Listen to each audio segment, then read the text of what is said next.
Então vamos lá aprender arte. Sim, você vai ver que é bem divertido, simples e bem fácil de gravar. Oi, eu sou a Luísa, professora de artes, e hoje a gente vai aprender sobre arte rupestre, que foi a arte que aconteceu lá na pré-história. Se você assistiu o último vídeo sobre linha do tempo, você vai ver qual período que eu tô falando especificamente. E as primeiras pinturas na pedra, né, que rupestre vem de pedra, surgiram em 75.000 a.C. lá na África do Sul. Tá bom, Luísa, mas o que acontecia, né, nessa pedra? O que a gente mais encontra, na verdade, são animais, mãos, pessoas e linhas. As cavernas mais famosas são a da África do Sul, tem uma na Namíbia também, mas a que a gente mais acaba ouvindo é a de Altamira, na Espanha, de Lascaux, na França, e a Serra da Capivara, aqui no Brasil. Pelo que eu tenho visto também é o que mais cai no vestibular.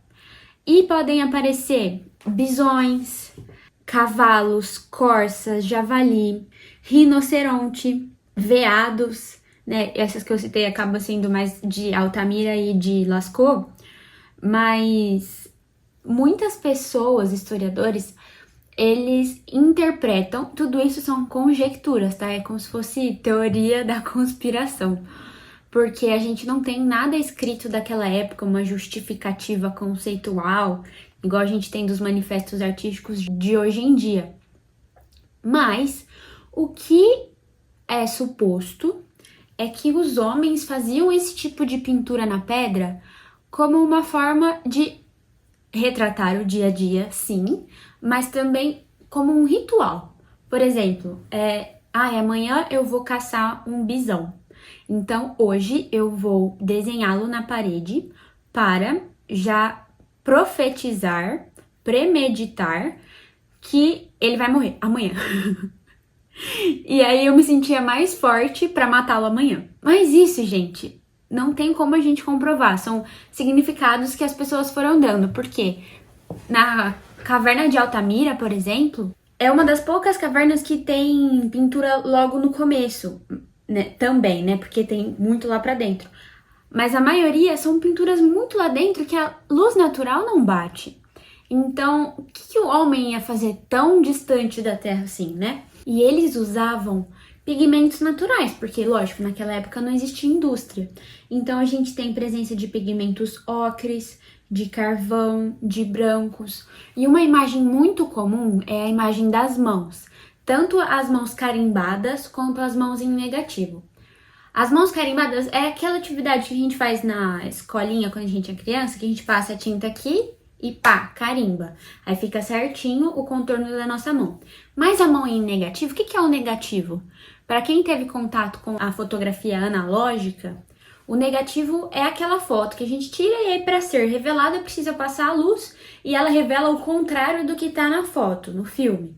Mas para quem não pegou essa época, se você vai em qualquer aplicativo de edição, tem lá os efeitos para pôr na foto e tem um efeito negativo, que o que é branco vira preto, o que é preto vira branco.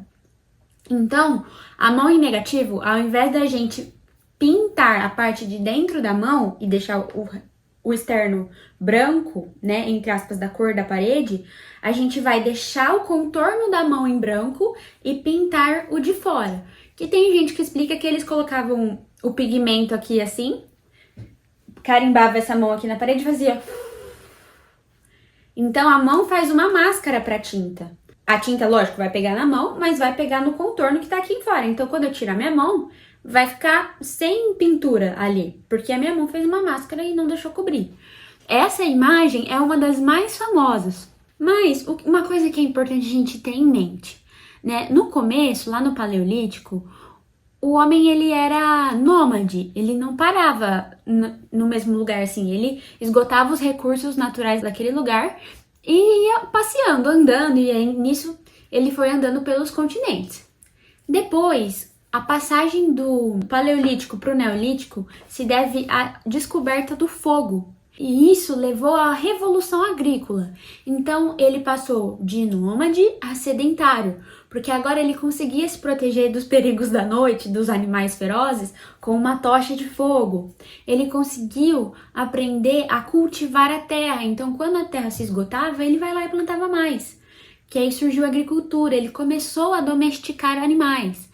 E aí a passagem do Neolítico para a Idade dos Metais se deve, lógico, pelo nome, pelo domínio dos metais. Então, se no Paleolítico a pedra era lascada, tipo, a ponta da lança de pedra deles era lascada, no Neolítico ela era polida, porque eles já desenvolveram uma manualidade melhor ali. E na Idade dos Metais ela já era forjada de metal, certo? Na pré-história, a linguagem que mais domina é a pintura, que é a pintura rupestre. A gente tem muito pouca presença de escultura. E eu tenho só duas para citar para vocês. A gente tem a escultura da Vênus, que eles têm como uma deusa da fertilidade. O corpo dela é muito proeminente. E a gente também tem Stonehenge, que é um monumento lá na Inglaterra, que eles falam que era para fazer rituais também. Outra coisa que eu preciso citar também são os geoglifos, que são aquelas linhas de Nazca que a gente conhece bastante, né? Já viu bastante foto lá no Peru. Eles eram feitos majoritariamente removendo pedras em áreas desérticas para fazer figuras geométricas. Então podia ser imagens de seres humanos, de plantas, de mamíferos, de pássaros ou seres fantásticos ligados por uma série de linhas. Alguns especialistas acreditam que eles foram feitos em rituais de observações astronômicas, mas outros também falam que seriam projetos de irrigação ou símbolo de fertilidade. Uma coisa que eu esqueci de falar e que aparece demais nos vestibulares: quais são as características da arte rupestre?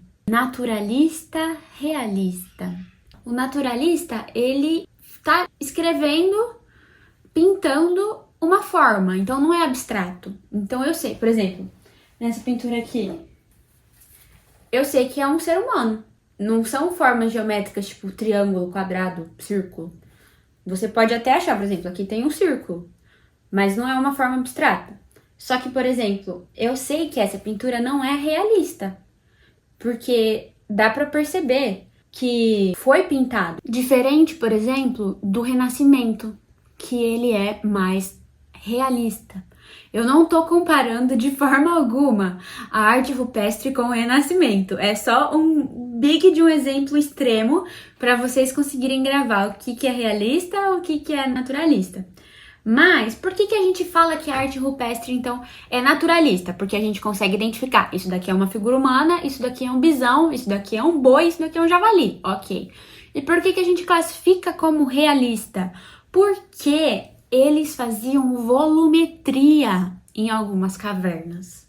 O que é a volumetria?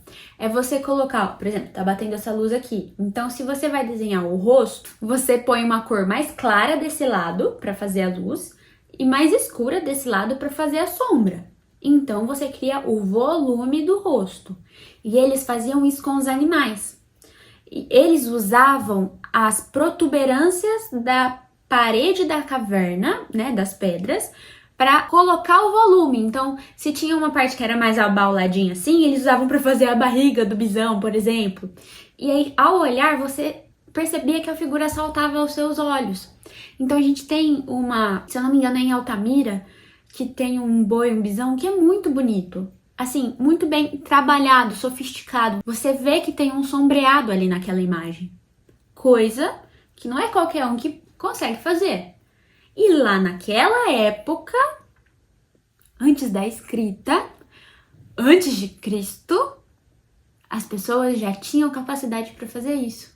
Olha como é a evolução humana. Mas é muito interessante que a gente tem essa necessidade de registrar desde muito tempo atrás. A arte rupestre pode ser muito bem relacionada com as matérias de história. Então, faça sempre esse exercício de relacionar as disciplinas, porque dessa forma você vai deixar o seu estudo muito mais rico e muito mais proveitoso. Essa foi a nossa aula de hoje, espero que vocês tenham gostado. Até a próxima!